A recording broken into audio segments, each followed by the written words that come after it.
Did you know Instagram has a hidden way to see every follow request you've ever sent? Most people don't know this trick, so let me show you step by step. First, open the Instagram app on your phone. Tap your profile icon in the bottom right corner.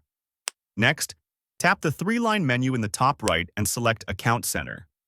Scroll down and open your information and permissions. Now tap Export your information. This will open a browser page. Here, select Create Export. Choose your Instagram account, then tap Export to Device. On the next screen, select Customize Information.